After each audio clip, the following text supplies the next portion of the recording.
কাল পাত্র ভেদে সেই ললিপপ গ্রহণ করে ফেলেন। এখন ৭০ ঊর্ধ্ব বা ৮০-র চেয়ে বেশি বয়সী যে সকল উপদেষ্টা মহোদয় রয়েছেন, এখন এটা প্রকৃতিরই একটি অবস্থা। তাদের শরীরের যে বায়োলজিক্যাল কিন্তু গোলাম অবস্থা। মাওলা রনি, আমাদের রাজনীতিবিদ, মন্ত্রী, প্রধানমন্ত্রীর পদে স্বাভাবিকভাবেও যারা থাকেন, মানে তারা তো মোটামুটি এইরকম বয়সী ৭০ বা ৭০-এর একদম কাছাকাছি বা ৭০ ঊর্ধ্ব এরকম মানুষই তো বেশি থাকেন। এই না এখন তরুণ ৩০-এর নিচে মানুষ কেবল যাচ্ছেন। রাজনীতিবিদদের একটা সুবিধা আছে যখন একটা পলিটিক্যাল গভর্নমেন্ট হয়, তাদের সমালোচনার একটা বিরাট উইংস থাকে, তারপরে তাদের একটা ফ্যামিলি থাকে, এ পলিটিক্যাল ফ্যামিলি। আমার সঙ্গে আমার স্ত্রী আছে, সন্তান সন্ততি আছে, ফলে এই সকল ভুল এবং ভ্রান্তিগুলো যা হয় এগুলো পরিবারের মধ্যে কিন্তু আলোচনা হয়। দ্বিতীয়ত, তাদের পিএস এপিএস থেকে শুরু করে অন্য যে সকল নিয়োগ হয় কাছাকাছি, এগুলো সব পলিটিক্যালি অনেক আগের থেকে তাদের সাথে সম্পর্ক থাকে। ধরুন, সিভিল সার্ভিসে অনেক কর্মকর্তা আছে ছোট ছোট, এখন তারা আগের থেকেই অনেক পলিটিক্যাল নেতার সাথে সম্পর্ক রাখে যে স্যার বা ভাই, আপনি যদি কখনো মন্ত্রী হন আমাকে কিন্তু পিএস বানাবেন, এপিএস বানাবেন। তো ওনাদের সঙ্গে একটা অ্যাডাপশন বা পারিবারিক রিলেশন এমনভাবে থাকে যে তারা খোলামেলা বলে যে এই কাজটি আপনার করাটা ঠিক হবে না। তা ওখানে দুটো কাজ হয়, একটা হলো ক্রাইম, সরাসরি তারা একসাথে মিলে সিন্ডিকেট করে একটা অপরাধ করে, পিএস এপিএস সবাই মিলে একসাথে সিন্ডিকেট করে। আর অন্যথায় হলো কি, তারা আলাপ আলোচনা করে একটা ভালো কাজ করার চেষ্টা করে, মাঝে মাঝে কোনো কিছু নয়।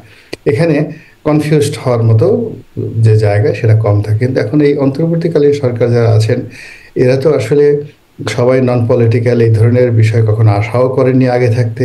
মাঝে মধ্যে স্বপ্ন দেখতেন এরকম একটা 111 আসলে, যেটা শেখ হাসিনা বলতেন যে এরা স্বপ্ন দেখে এরকম একটা 111 আসলে আমরা মন্ত্রী হব, আমাদের ফ্ল্যাগ থাকবে, ইত্যাদি ইত্যাদি আর অনেক কিছু।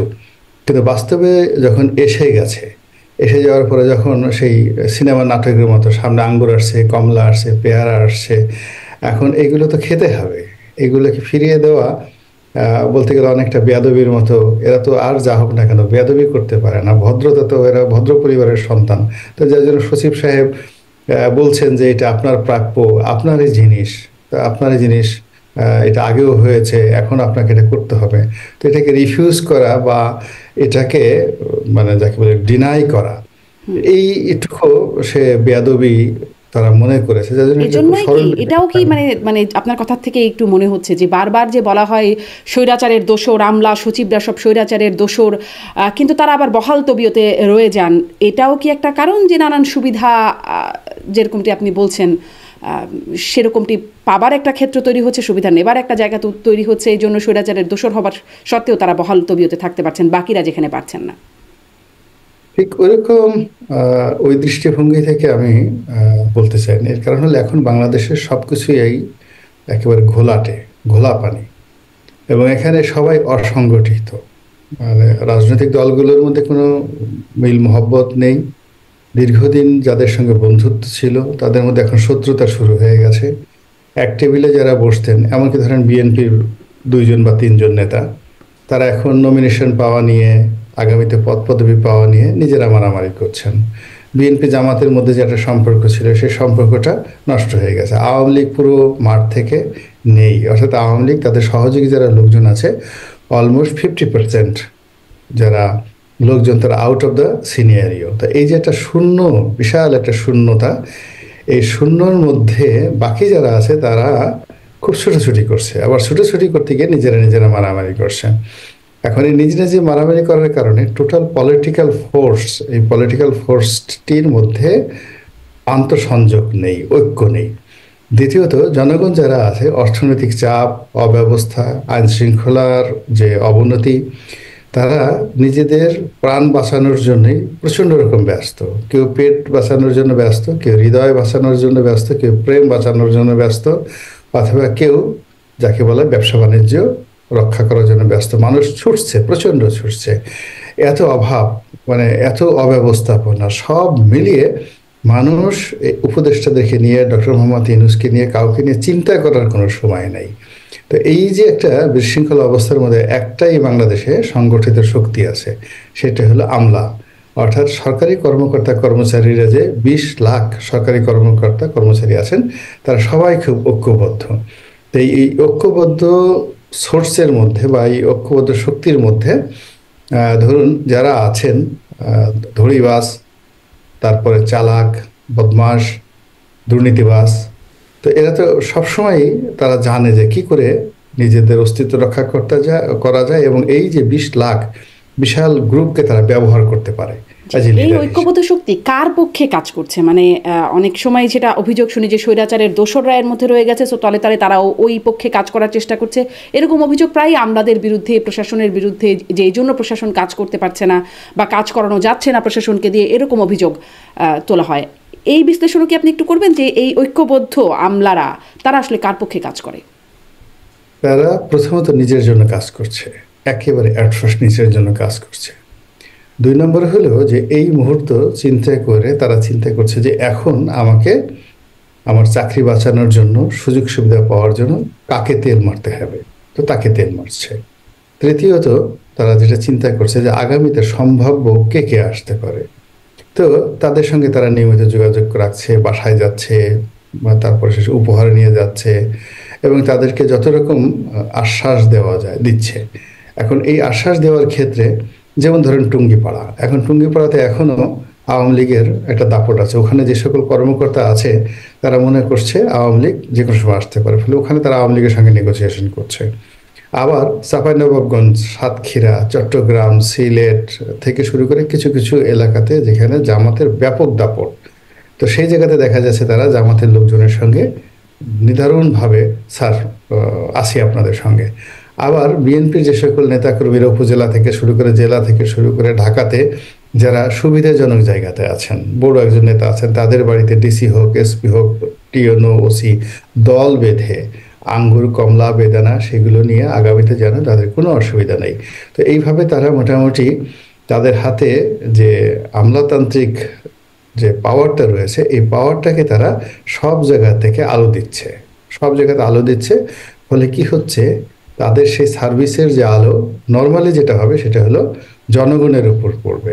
এখন জনগণের উপর না পড়ে আগামীতে যারা আওয়ামী লীগের মতো পর্যায়ে আসবে তাদেরকে আওয়ামী লীগ বানানোর জন্য, বা আওয়ামী লীগের কাছে আরও জঘন্য কিছু বানানোর জন্য তারা মোটামুটি এখন ট্রেন আপ হচ্ছে নিজেরা, এবং ওদেরকে ট্রেনিং দিচ্ছে। এই হলো তাদের কর্মকাণ্ড আর কি। জি, আমি একটু আর একটা খবরের দিকে একটু তাকাই। মানে যখন এই উপদেষ্টাদের গাড়ি বিলাসের খবরটি দেখছিলাম, তখন এই খবরটিও চোখে পড়লো যে উত্তরায় চাঁদাবাজির অভিযোগে পুলিশ 3 ছাত্রকে গ্রেপ্তার করে থানায় নিয়ে গেছে, এবং তারপর বৈষম্য বিরোধী ছাত্ররা থানায় হামলা চালিয়েছে। তারপরে তাদেরকে ছেড়েও দেওয়া হয়েছে, বৈষম্য বিরোধী ছাত্রদের সাথে পুলিশ বৈঠক করেছে। এই ঘটনাটি, এটি যদি একটি মাত্র ঘটনা হতো তাহলে বিষয়টি হয়তো অন্যরকম হতো। আমরা এর আগেও দেখেছি ছাত্ররা, বৈষম্য বিরোধী ছাত্রদের পক্ষ থেকে গিয়ে বা সমন্বয়করা গিয়ে ডিআইজিকে হুমকি ধামকি দিচ্ছেন, এরকম ঘটনা আমরা এর আগেও দেখেছি, ভাইরাল হয়েছে সেই ঘটনাগুলো। এই রকম ঘটনা কেন ঘটছে এখনও? মানে পুলিশের হাতে কেন, পুলিশ কেন এই অবস্থায় আছে, আর এই রকম ঘটনা ছাত্ররাই বা কীভাবে ঘটিয়ে যাচ্ছে? মূল কারণ হলো যে পুলিশের কনস্টেবল থেকে শুরু করে আইজি পর্যন্ত আওয়ামী লীগ জমানাতে যেটা ছিল, তাদের মধ্যে একটা দলবাজি ছিল, এবং তারা 3টি জঘন্য ঐতিহাসিক অপরাধ করেছে পুলিশের নেতৃত্বে, এবং এর সঙ্গে সঙ্গে সিভিল অ্যাডমিনিস্ট্রেশন, এমনকি 2018 সালে সেনাবাহিনীও এর সঙ্গে জড়িত ছিল, সেটা হলো এই ভোট র্যাগিং। ফলে তারা মানসিকভাবে, নৈতিকভাবে তারা ভেঙে পড়েছে, এতে কোনো সন্দেহ নেই। এখন এই জায়গা থেকে বের হওয়ার জন্য যে ধরনের পলিটিক্যাল নেতৃত্ব দরকার, যে ধরনের মিলিটারি লিডারশিপ দরকার, ব্যুরোক্রেটিক লিডারশিপ দরকার, একেবারে অনেস্ট, আর শাস্তি দরকার, দৃশ্যমান শাস্তি। তো এখানে আসলে শাস্তিটা দৃশ্যমান হচ্ছে না। শাস্তিটা হচ্ছে কি, যাদের প্রতি মানুষের ক্ষোভ ছিল, পাবলিক পারসেপশন, যেমন ধরুন হারুন, বেনজির, তারপরে বিপ্লব, এখন এরা তো পালিয়ে গেছে, তো এদেরকে তাড়া করা হচ্ছে। কিন্তু ক্রিমিনাল বিহাইন্ড এই সমস্ত লোকজন ছিল সামনে নায়কের মতো, কিন্তু নায়কের পেছনে একটা বিরাট ভিলেন গ্রুপ ছিল। তো সেই ভিলেন গ্রুপকে এখনো পর্যন্ত টাচ করা যায়নি, এবং তারাই বিভিন্ন জায়গাতে কমান্ডে আছে। কমান্ডে থাকার কারণে তারা কিন্তু মুভ করতে পারতেছে না, বিকজ তাদের মোরাল ক্যারেক্টার নেই। এই গেল এক। দ্বিতীয় যে সমস্যাটা হলো যে অনেকগুলো কৌশলগত পদ, যেমন ডিআইজি, এসপি, তারপরে পুলিশের ওসি, এই পদগুলো রাতারাতি পরিবর্তন হয়ে গেছে। তো এখন যাদের পরিবর্তন হয়েছে তারা কত 15 বছরের কমান্ডে ছিল না, তাদেরকে অনেকে ওএসডি ছিল, অনেকে একেবারে খুব অসম্মানজনক, যাকে বলা হয় যেগুলো অগুরুত্বপূর্ণ পদ পদবি আছে সেখানে ছিল। তো এই সকল পদ পদবিতে থাকার কারণে কি হলো, তাদের মধ্যে একটা কমান্ড বা একটা থানা চালানোর জন্য, একটা মব কন্ট্রোল করার জন্য যে ধরনের নৈতিক সাহস দরকার, শক্তি দরকার, এই জিনিসগুলো নেই। যেমন ধরুন যে ডিআইজি সাহেব, সে ডিআইজি সাহেবকে আমি চিনি। তা আমি যখন সংসদ সদস্য ছিলাম, উনি তখন পটুয়াখালীর এসপি ছিলেন, ভারপ্রাপ্ত এসপি ছিলেন। তো এই দীর্ঘ সময়টি তিনি বলতে গেলে হতাশার সাগরে কাটিয়েছেন। তার বন্ধুরা সবাই এডিশনাল আইজি মানে হয়ে রিটায়ার্ড করে গেছেন, কিন্তু উনি এই পুলিশের এসপি হিসেবে ছিলেন। তারপরে তিনি চিন্তা করলেন এই অবসর সময় কী করবেন। উনি একটা ডক্টরি ডিগ্রি করলেন, উনি দাড়ি রাখলেন, উমরা করলেন এবং সারাক্ষণ তসবি টিপে ও মানে আল্লাহ বিল্লাহ করতেন। এবং তিনি চিন্তা করতেন যে উনি যেন সুন্দরভাবে মারা গিয়ে সে জান্নাতে যেতে পারে এবং জান্নাতে গিয়ে হুর ঠুর পেতে পারে, এরকম চিন্তা ভাবনা তার মধ্যে। হঠাৎ করে তিনি দেখা গেলেন ময়মনসিংহের মতো একটা জায়গাতে ডিআইজি হয়ে গেছেন। এখন এই যে তার যে 15 বছরের যে চিন্তা চেতনা, তিনি যেখানে জান্নাতের কথা চিন্তা করেছেন, যিনি যেখানে হুরের কথা চিন্তা করেছেন, সেখানে তার সামনে যখন ফেন্সিডিল খোর আসছে, তার সামনে যখন চাঁদাবাজরা আসছে, খুর নিয়ে আসছে, তিনি তলি আল্লাহ হয়ে গেছেন, দাঁড়িয়ে ঠাড়িয়ে দেখছেন, সব কিছু হয়ে গেছেন। বলে এই বাস্তব অবস্থা তার সাথে কন্ট্রাস্ট করছে যে ও মাই গড, আমি এখন যখন ফেরেশতার মতো জীবন আমার হয়ে গেছে, আমি ওইভাবে একটা চিন্তা করতেছি ভালো একটা কবর হবে, সেই কবরখানাও তিনি মনে মনে চিন্তা করছেন। মৃত্যু ছাড়া তার কাছে অন্য কোনো চিন্তা ছিল না সম্মানজনক। হঠাৎ করে যখন তিনি কমান্ডে চলে গেছেন, এখন তো তাকে পুলিশ হিসেবে পিটাতে হবে, ফায়ার করতে হবে, ওটা করতে হবে, এখন সেই জিনিসগুলো পারছে না। তো উনাকে আমি চিনি যে he is a very gentleman. তো এর সঙ্গে আবার যারা মন্দ লোক আছে, যেমন দেখা গেল যে আমি 2-3 জন অফিসারের নাম বলতে পারি বিএনপি জমানাতে, তারা খুবই দুর্নীতিবাজ, এরকম এই হারুনদের মতোই এরকম খুবই দুর্ধর্ষ ছিল। এখন তারা সেই দুর্নীতির টাকা খরচ করে দেশের বাইরে পালিয়েছিলেন, এই সময়টাতে আসছেন, আবার কমান্ড ফিরে পেয়েছেন।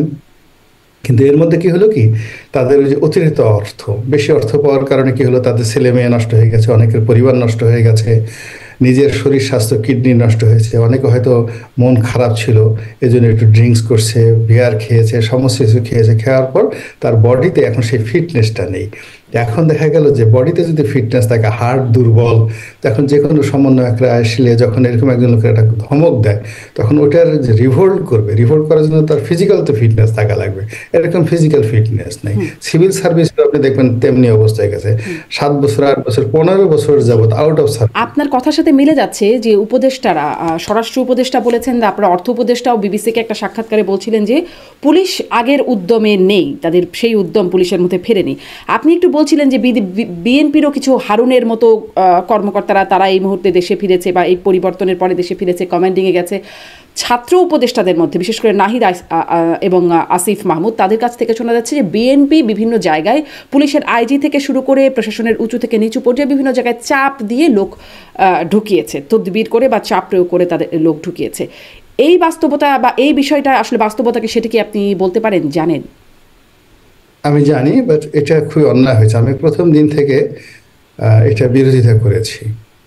পুলিশে এবং সিভিল সার্ভিসে যে সমস্ত দলীয় লোকজন ঢুকেছে, জামাতের লোক, তারপরে বিএনপির লোক, আমি প্রথম থেকে আমার অবস্থান থেকে আগস্ট মাসের সেই 7-8 তারিখ থেকে আমি কিন্তু বিরোধিতা করেছি।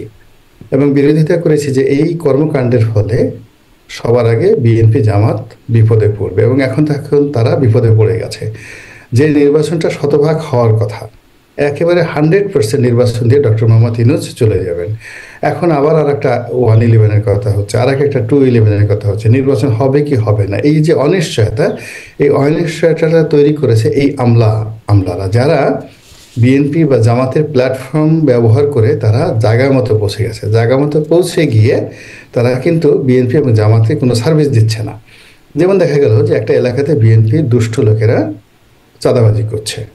এখন বিএনপির প্ল্যাটফর্ম ব্যবহার করে যাকে ডিআইজি বানানো হয়েছে, তো তিনি যদি বিএনপির প্রতি কমিটমেন্ট থাকতেন, তার যদি ওনারশিপ থাকতো, তো তিনি তো সেই ছাত্রদল নামধারী, যুবদল নামধারী তাদের উপর যদি অ্যাকশনে তিনি যেতেন। ধরুন আমি ছাত্রলীগ যদি করতাম, ছাত্রলীগ করার পরে আমি যদি একটা পদবিতে আসতাম, তো ছাত্রলীগের কোনো নেতা বাংলাদেশের যেখানে হোক না কেন তাকে ঠান্ডা করতাম। আমাকে পুলিশের আইজি বানানো হলে আমি তো 1 ঘন্টা সময় নিতাম, আমার সামনে তো ছাত্রলীগের কোনো ছেলে কথা বলতে পারতো না। তো যদি ছাত্রদল কোনো পুলিশ কর্মকর্তা করে থাকে ছাত্রদল, তার চোখের সামনে ছাত্রদলের ছেলেরা বদমাইশি করে কি করে? সে তো আগে দলকে ভালোবাসবে, যে এই দলের জন্য সে জনাব গোলাম মাওলা রনি, আমাদের দেশের বাস্তবতাটা কি তাই? যখন আওয়ামী লীগ ক্ষমতায় থাকে তখন ছাত্রলীগ পুলিশের সাথে গিয়ে তারা নানান রকম অপকর্ম বা অন্যায় করে। যখন এর আগে যখন বিএনপি ক্ষমতায় ছিল তখন হলে হলে নানান রকম বিএনপির কর্মকাণ্ড বা ছাত্র দলের কর্মকাণ্ড দেখতে হবে এবং পুলিশ সেখানে নিশ্চুপ ভূমিকা পালন করতো, বা শিবির সে সময় সক্রিয় থাকতে পারতো, নানান অপকর্ম করতে পারতো। এটাই তো আমাদের ট্রেন্ড, তাই না? না, এটা ট্রেন্ড, এবং এই ট্রেন্ডের তো বিশাল একটা পরিণতি আমরা দেখলাম, নিকৃষ্ট একটা পরিণতি দেখলাম সবাইকে পালানোর জন্য। এখন যখন 2001 থেকে 2006 সন পর্যন্ত এই কর্মকাণ্ডগুলো হয়েছে, তার ফলে তো বিএনপির পতন হয়েছে। বিএনপির পতন তো এমনি এমনি হয়নি। আবার আওয়ামী লীগের পতন হলো কেন? 2009 সন থেকে 2024 সন পর্যন্ত সুদীর্ঘ সময় ধরে পুলিশ বলেন, সিভিল সার্ভিস বলেন, তারা এই দলীয় পান্ডাদের কুকর্মের সাথে তারা একত্র হয়ে গেছে। তারা একসাথে তাস খেলেছে, পাশা খেলেছে, ক্যাসিনো খেলেছে, জুয়ার টাকা ভাগাভাগি করেছে, চাঁদার টাকা ভাগাভাগি করেছে, এবং আলাদা আলাদা সমস্ত কাজকর্ম করেছে। এমনকি পলিটিক্যাল যারা লিডার, মন্ত্রী এমপিদের সঙ্গে একসাথে বসে তারা ড্রিঙ্কস করেছে, গভীর রাত পর্যন্ত তারা টাকা ভাগাভাগি করেছে। এই যে সাবেক স্বরাষ্ট্রমন্ত্রী সম্পর্কে যে সকল কথাবার্তা শোনা যায়, এটা তো বাস্তব। তাহলে যে কারণে এতগুলো একটা ডিজাস্টার হয়ে গেল, পলিটিক্যাল ডিজাস্টার হলো, তো সেখান থেকে এখন নতুন যারা আসছে তারা শিক্ষা গ্রহণ করবেন এবং তারা ভালোভাবে চলবেন এবং দলকে তারা উপকার করবেন। কিন্তু তা না করে তারা যদি সেই আগের আওয়ামী লীগের মতো, আগের ছাত্রলীগের মতো করে, তাহলে কি হচ্ছে? আপনি দেখুন, একজন মানুষ 3 বেলা খাবার খায়, 3 বেলা খাবার খায়, তো তার সামনে যখন প্রচণ্ড অনেকগুলো খাবার দেওয়া হয়, তো সেখানে কিন্তু অপচয় কম হয়।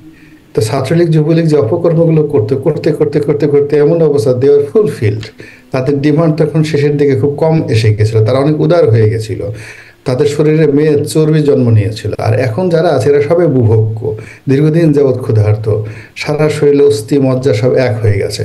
তো যখন এই যে জনগণের সহায় সম্পত্তি, এই জিনিসগুলো তারা যখন চোখের সামনে পাচ্ছে, সব পাগল হয়ে গেছে। যেখানে মুখ দিয়ে খাবার ঢুকানো দরকার, তারা রাগের সাথে কান দিয়ে খাবার ঢুকাচ্ছে, নাক দিয়ে খাবার ঢুকাচ্ছে। ফলে কি হচ্ছে?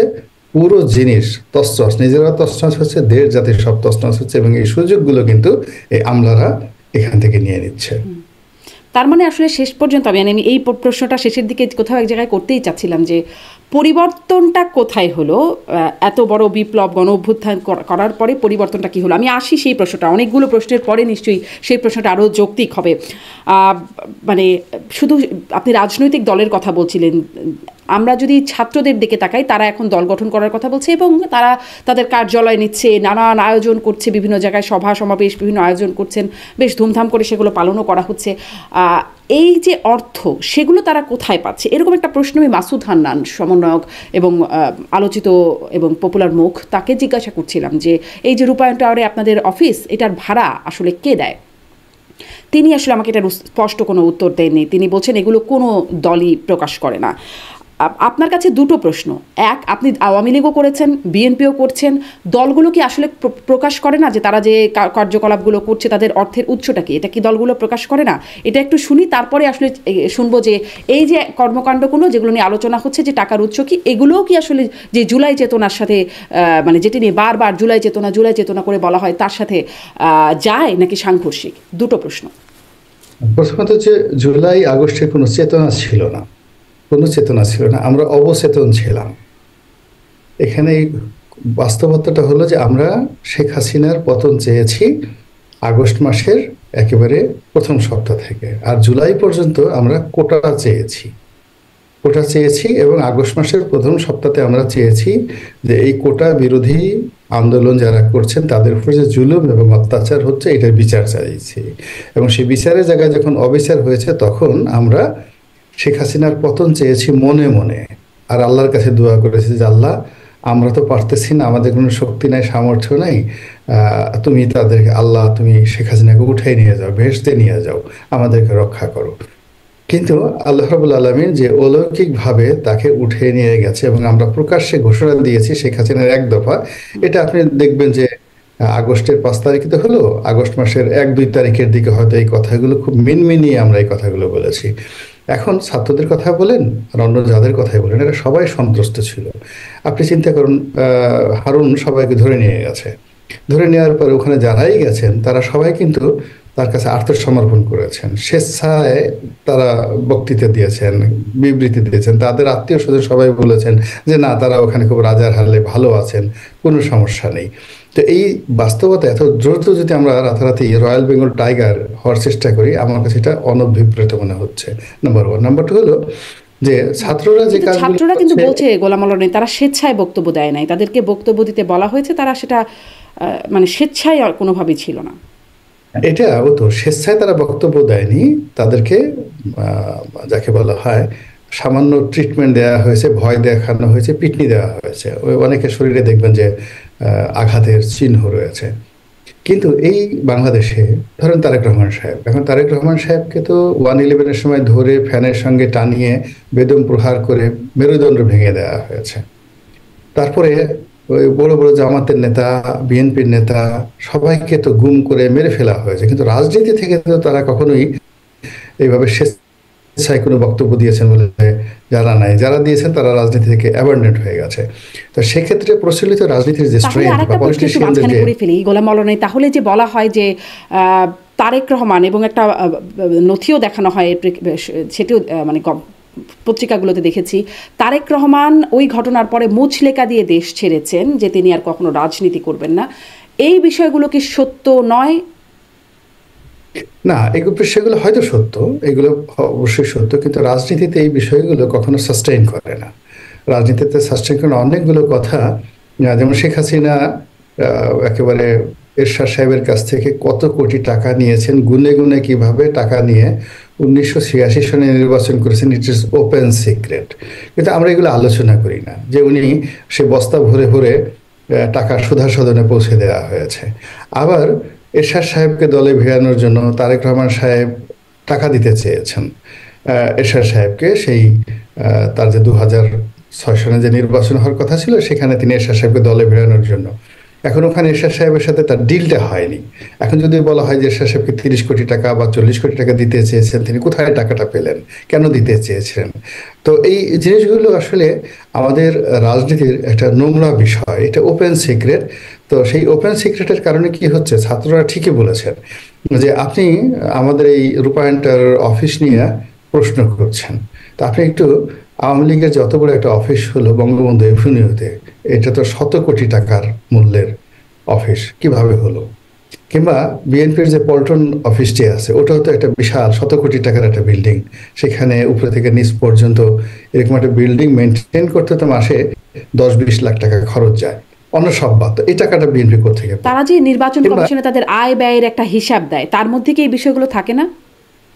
না, তার বিষয় এই বিষয়গুলো থাকে, কিন্তু নির্বাচন কমিশন এগুলো ট্রেডিশনালি গ্রহণ করে না। কিন্তু আপনি যদি বিএনপি, আওয়ামী লীগ, জামাত, এখন জামাতের আমির সাহেব বা এই যে জামাতের অন্তত 1 ডজন নেতা এখন খুব ঘোরাফেরা করছেন, আপনি তাদেরকে জিজ্ঞেস করেন যে তোমরা কোথা থেকে টাকা পাচ্ছ, কিভাবে টাকা পাচ্ছ, বা এর উৎস কি, এই জিনিসগুলো তো আমরা জিজ্ঞাসা করছি না। আমরা চিন্তা করছি ও মাই গড, এরা সবাই অলি আল্লাহ, জিন্দা পীর, এদেরকে তো এই কথা জিজ্ঞেস করলে আমাদের শরীরে আগুন লেগে যাবে, আল্লাহ ঠাড়া পড়বে আমাদের মাথার উপরে, এই ভয়ে আমরা তাদেরকে জিজ্ঞাসা করছি না।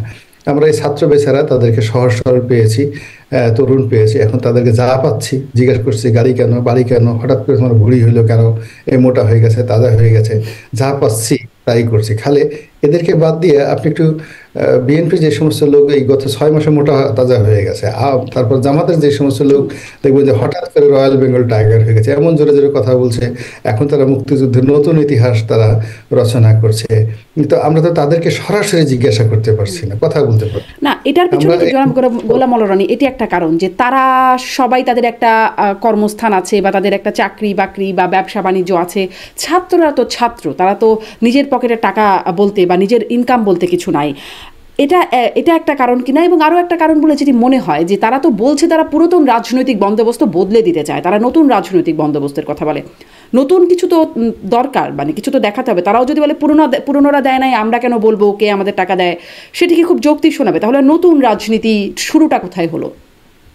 রাজনীতিতে জনগণের টাকা দেওয়া হয়, এখন তারা যে টাকা, সেই টাকাটা তো তারা ডাকাতি করে নাই, এখন পর্যন্ত ডাকাতিও করে নাই, কোথা থেকে ব্যাংক লুট করে নাই, ব্যাংক থেকে লোন নেয় নাই। এবং এখনো পর্যন্ত যেটা হচ্ছে, বাংলাদেশের যেমন শেখ হাসিনাকে যারা টাকা দিতেন, তারপরে আওয়ামী লীগকে যারা টাকা দিতেন, লুৎফুজ্জামান বাবুরকে যারা টাকা দিয়েছিলেন ওই সময়টাতে, এগুলো নিয়ে অনেক স্ক্যান্ডাল আছে। অমুকে 30 কোটি টাকা এই কারণে দিয়েছে, অমুকে 20 কোটি টাকা এই কারণে দিয়েছে, শেখ হাসিনার ফান্ডে অমুকে 50 কোটি টাকা এই কারণে দিয়েছে, এবং এগুলো নিয়ে হিউজ স্ক্যান্ডাল আছে। এখানে আদানি আছে, রূপপুর আছে, কত কিছু আছে।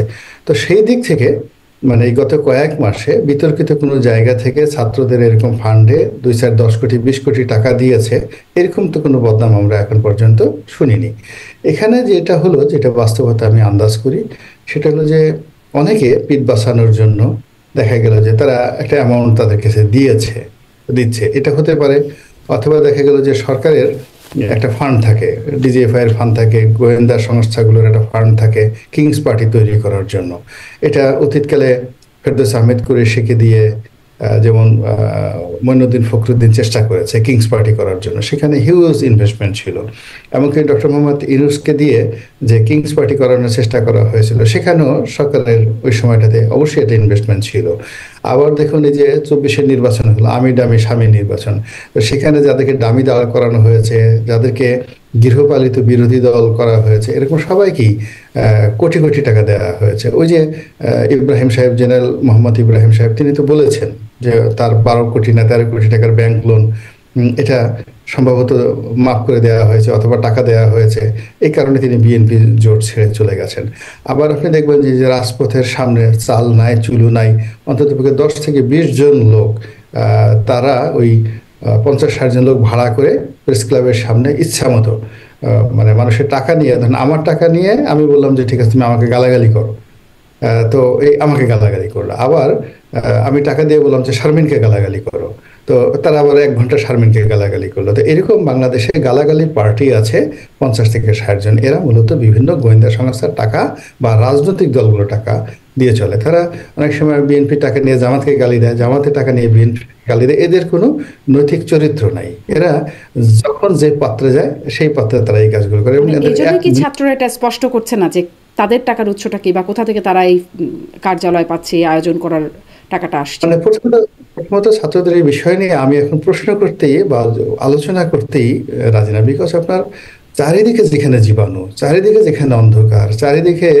কোনো জায়গাতে আপনি আলো নেই, সেখানে আপনি একটা নির্দিষ্ট জায়গাতে যদি আলো ফোকাস করেন, আলটিমেটলি তারা যে চেষ্টাটা করছে, তো সেই চেষ্টা করতে গিয়ে যদি টাকা কালেকশন করতে গিয়ে কোনো একটা বিষয় নিয়ে যদি একটা স্ক্যান্ডাল হয়ে যায়, তখন আপনি তাদেরকে দায়ী করেন। কিন্তু এখনো পর্যন্ত গত 7 মাসে তো কোনো ইন্ডাস্ট্রিয়াল গ্রুপ বলেনি যে ছাত্ররা জোর করে এসে আমার কাছ থেকে 50 লাখ টাকা, 1 কোটি টাকা চাঁদা দাবি করেছে, আমি দিতে বাধ্য হয়েছি। তো এই কথা কোনো জিনিসই কেউ কিছু এখন পর্যন্ত বলেনি। ফলে এখানে যেটি তলে তলে হচ্ছে, with good understanding and good friendship, কেউ টাকা দিচ্ছে, কেউ নিচ্ছে। এখন কে দিচ্ছে, যারা দিচ্ছে, যারা নিচ্ছে, এটা তাদের ওই পর্যন্তই আমরা গোপনীয় বিষয় হিসেবে রাখি, যেহেতু এটা প্রকাশ্যে এখনো ক্রাইম হিসেবে আসে। কিন্তু তারা রাজনৈতিক দল হতে চায়, এবং দল হলে তারা হয়তো সরকারের যেতে চাইবে বা রাষ্ট্র ক্ষমতায় যেতে চাইবে। কারা তাদেরকে দিচ্ছে, কারা নিচ্ছে, এই বিষয়টিকে স্বচ্ছতা থাকার প্রয়োজনীয়তা আছে কিনা? যাই হোক, আপনি বলছিলেন যে এই বিষয়টি আপাতত তলে তলেই হচ্ছে, গোপনীয় অবস্থাতেই রয়ে যাচ্ছে। আপনি ওই যে কিংস পার্টির কথা বলছিলেন, এখন যে ছাত্ররা নতুন দল গঠন করা হচ্ছে, সেটাও মানে সেই বিষয়টাও আসছে। ছাত্ররা যদিও বলছে এটা কিংস পার্টি না, আপনার বিশ্লেষণ এখানে শুনতে চাই যে ছাত্ররা নতুন দল গঠন করছে। ফিনান্সিয়াল টাইমসকে দেয় ডক্টর মোহাম্মদ ইউনূসের সেই সাক্ষাৎকার, সুযোগ দিচ্ছেন তিনি, এবং তিনি উৎসাহ দিচ্ছেন, তার বক্তব্যে স্পষ্ট বোঝা যাচ্ছে। এই প্রক্রিয়াটাকেও আপনি কিভাবে দেখছেন? এটাকে আমি সমর্থন করি যে কেন তারা কিংস পার্টি করবে না। আমাদের দেশে সবাই তো কিংস পার্টি করেছে। 1954-এ যখন যুক্তফ্রন্ট এলো, সেই যুক্তফ্রন্টের অংশীদার হিসেবে আওয়ামী লীগ, তো ওখানে যুক্তফ্রন্ট ভেঙে গেল এই কারণে যে ওই ক্ষমতাটা ব্যবহার করে হোসেন শহীদ সরওয়ার্দী, অন্যান্য যারা ছিলেন, যেমন দেখা গেল ভাসানী সাহেব ছিলেন, তারপর ফজলুল হক সাহেব ছিলেন, নিজাম ইসলামী পার্টি ছিলেন। তো বেসিক্যালি সেখানে আওয়ামী লীগের জনপ্রিয়তা বেশি ছিল, কিন্তু নির্বাচনটা হয়েছে হোসেন শহীদ সরওয়ার্দী মানে শেরে বাংলা ফজলুল হকের নামে। কিন্তু ক্ষমতা গ্রহণ করার পরে তাদেরকে বাদ দিয়ে ওই সরকারি প্ল্যাটফর্ম ব্যবহার করে আওয়ামী লীগকে স্ট্রেংথ করার জন্য দেখা যাচ্ছে যে চেষ্টা করেছে, অর্থাৎ কিংস পার্টি হওয়ার চেষ্টা করা হয়েছে। আওয়ামী লীগ এখানে মানে প্রধান পার্টি করা হয়েছে। এর জন্য কি করলো, যুক্তফ্রন্ট ভেঙে গেল, এবং যুক্তফ্রন্ট ভেঙে যাওয়ার ফলে কি হলো, সামরিক সরকার চলে আসলো কয়েকদিন পর পর, একটার পর একটা ভেঙে গেল। এই গেল ফার্স্ট। এরপরে ধরুন 1974-এ, তো সেই সময় যখন আপনার বাকশাল হলো, 74 থেকে শুরু হলো, 5 এসে শুরু হলো। বাকশাল কিভাবে হলো? He is the first kings party in Bangladesh.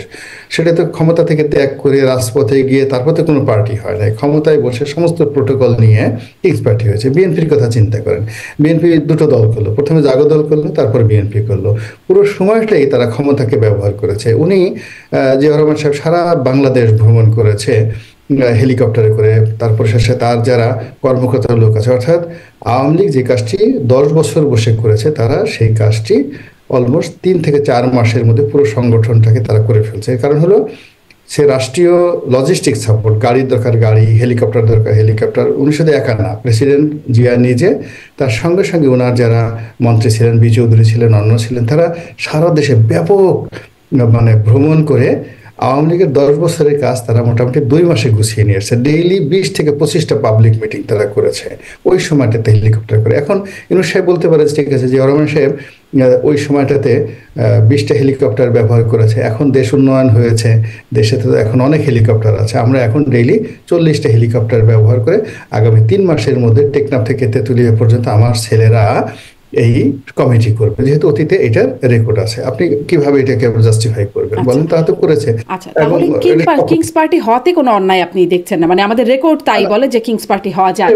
তাহলে মির্জা ফখরুল ইসলাম আলমকে যে আপত্তির জায়গাটা করছেন যে নির্বাচনের সময়, আমি আরেকটা করে দিই, বিএনপির পরে আবার জাতীয় পার্টি আবার করেছে কি, প্রেসিডেন্ট জিয়া যে কাজটা করেছে তাকে আবার স্কোয়ার দিয়ে A+B হোল স্কোয়ার দিয়ে তিনি একইভাবে জাতীয় পার্টিটা ফর্ম করেছেন। তো এখন আমাদের দেশে মানুষ কি করে, সফলতাকে অনুসরণ করে, ব্যর্থতাকে অনুসরণ করে না। তো ক্ষমতা থেকে কিংস পার্টি করা, সেই কিংস পার্টি করার পর আবার সেটা ক্ষমতায় টিকে থাকা এবং রাষ্ট্র ক্ষমতা ভোগ করা, এটা একটা মানে যাকে বলে ইনস্ট্যান্সে উদাহরণে পরিণত হয়েছে, এবং সফল উদাহরণ। এখানে কেউ ব্যর্থ হয়নি, একমাত্র কপাল পোড়া মঈনুদ্দিন ফখরুদ্দিন তাদের অপদার্থতার কারণে, অযোগ্যতার কারণে তারা ব্যর্থ হয়েছে। এছাড়া অতীতে মানে সবাই, আওয়ামী লীগ সফল হয়েছে, জাতীয় পার্টি সফল হয়েছে, বিএনপি সফল হয়েছে, আবার এখন জামাতও সফল হয়েছে। এই যে জামাতও তো এই মুহূর্তে আপনি ধরেন যদি কিংস পার্টি, তারা 3 থেকে 4 বার সুযোগ পেয়েছে। তারা যখন দেখা গেল যে ওই যে 2001 সনে ক্ষমতায় আসলো, ক্ষমতায় আসার পরে ওই ক্ষমতায় থেকে তারা মন্ত্রী ছিল, দুটো তাদের মন্ত্রী ছিল, এবং বিএনপির প্ল্যাটফর্ম ব্যবহার করে ওই সময় সারা বাংলাদেশে জামাত তাদের যে পার্টির যে ফরমেশন হয়েছে, এটা one sort of kings party. আবার এখন যেটা জামাত করছে, এখন জামাত বাংলাদেশের মধ্যে সবচেয়ে মানে যাকে বলে রাজকীয় অবস্থানে রয়েছে। তারা যে সুযোগ পাচ্ছে, সুবিধা পাচ্ছে, এই ছাত্রদের তুলনায় তারা 100 গুণ সুযোগ পাচ্ছে। সে 100 গুণ সুযোগ নিয়ে তারা দেখা যাচ্ছে একটা গ্রুপ অফ কোম্পানিসের হেলিকপ্টারে চলে যাচ্ছে এক জায়গাতে, সেখানে গিয়ে লক্ষ লোকের সমাবেশ করছে। তারা রাষ্ট্রীয় প্রোটোকলের সমস্ত পুলিশ প্রোটেকশন নিয়ে আজাহারিকে সাহেবকে নিয়ে যাচ্ছে, সেখানে গিয়ে 10 লাখ লোকের সমাবেশ হচ্ছে। আপনি এটাকে কি কিংস পার্টি বলবেন না? তো সেখানে একজন ছাত্ররা একটা উপজেলাতে যাচ্ছে, গিয়ে সে 100 লোক বা 200 লোকের মধ্যে তারা একটা সমাবেশ করছে, যাওয়ার সময় হয়তো একটা গাড়ি নিয়ে যাচ্ছে, এটা আপনার নজরে আসছে। তো এই যে আমাদের দৃষ্টিভঙ্গি ছোট হয়ে যাচ্ছে, আমরা তো উন্নয়নের দিকে যেতে পারবো না। আমাদের উন্নয়ন, তাহলে আপনার সেই জায়গাটাই আসে যে তাহলে আমাদের রেকর্ড বলে, মানে এটাই আমাদের একটা মানে নতুন কিছু না কিংস পার্টিটা। আওয়ামী লীগ, বিএনপি, জাতীয় পার্টি সবার ক্ষেত্রেই আপনি সফলতার মানে কিংস পার্টি সফলতার কথা বলছেন, এমনকি জামাতের কথা বলছিলেন। বিএনপি মহাসচিব যে আপত্তির জায়গাটা তুলছেন, তিনি বলছেন নিরপেক্ষতা থাকবে না, এবং নির্বাচনকালীন সময় তাহলে নিরপেক্ষ সরকার, যদি নিরপেক্ষতা হারায় তাহলে নিরপেক্ষ সরকারের প্রয়োজন হবে, সেই সাক্ষাৎকারে যেটি বললেন। এখন কি মানে আপনি আবার যেই বাস্তবতার কথা বলছেন যে ছাত্ররা যদি করে তাহলে অন্যায়ের কি আছে, এই বাস্তবতায় কি নিরপেক্ষ থাকবে সরকার? সেই সরকারের উপর বিএনপি সহ অন্যান্য দলগুলো আস্থা রাখতে পারবে? না, এই সরকার এখন নিরপেক্ষ নাই। এই সরকার প্রথমে প্রবলেমটা হয়ে গেছে যে সরকার যদি প্রথমে এসে বলতো যে আমরা আসছি একটা বিপ্লবের সরকার, আমরা একটা বিপ্লবী সরকার গঠন করব, আমরা আমাদের রাজনৈতিক দল গঠন করব, এবং এই কাজ করার জন্য আমাদের 2 বছর, 3 বছর, 5 বছর সময় লাগবে, তোমরা পারলে আমাদেরকে কিছু একটা করো, হ্যাঁ পারলে আমাদেরকে ঠাকাও, নাহলে আমরা এই কাজগুলো করব, তখন এক ধরনের পরিবেশ সৃষ্টি হতো। কিন্তু এই সরকার যে কাজটি করেছে, প্রথমে এসে আমাদেরকে ভালো ভালো কথা বলেছেন যে আমরা এটা করব, ওটা করব, বাংলাদেশকে পরিবর্তন করব, সংস্কার করব, অতীতে যা কিছু হয়েছে আমরা রিসেট বাটন চাপ দিয়ে অতীতের কিংস পার্টি করেছে ওটা ভুল, অতীতের এই তথ্য করেছে এটা ভুল, সব কিছু করে আমাদের একটা স্বপ্ন দেখেছে, প্রেম দেখিয়েছে, ভালোবাসা দেখিয়েছে। আমরা একটা লন্ডন আমেরিকার মতো একটা উন্নত সভ্য সমাজ আমরা কল্পনা করেছি। আমাদের বাংলাদেশের অতীতের যে ভুলগুলো হয়েছিল সেই ভুলগুলো থেকে আমরা বের হয়ে আসার জন্য আমাদের জনগণ স্বপ্ন দেখেছিল। এখন যে বাস্তবতা, সেই বাস্তবতা হলো যে আমরা তো সেই যে লাউ সেই কদু, আগে যেটা হয়েছে সেটাই তো হচ্ছে।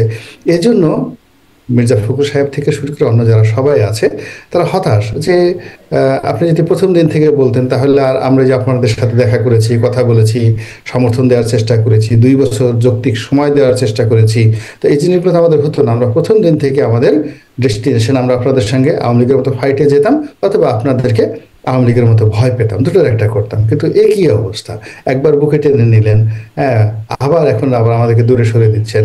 একবার বললেন যে আমাদের হাতে ক্ষমতা ছেড়ে দেবেন, আমরা ইলেকশন হবে, আবার এখন বলছে আমরা নিজেরা পার্টি করব, পার্টি করার পরে তারপরে ইলেকশন হবে। এবং তা আরও বলার চেষ্টা করছেন ডক্টর মোহাম্মদ ইউনূস যে এই আন্দোলন যারা করেছেন তারা সফল, তো তাদেরকে যদি এই আন্দোলনে অংশগ্রহণ করানো হয়, ক্ষমতার ভাগিদার দেওয়া না হয়, তাহলে এটার যে আদর্শ, এটার যে প্রাপ্তি, এটা নষ্ট হয়ে যাবে, এটা নষ্ট হয়ে যাবে, অন্যের হাতে এটা হবে না, বিএনপি খেয়ে ফেলবে, জামাত খেয়ে ফেলবে, কাজে আমরা এটা হতে দিতে পারি না। তো এই কথা যদি তারা আগস্ট মাসে বলতেন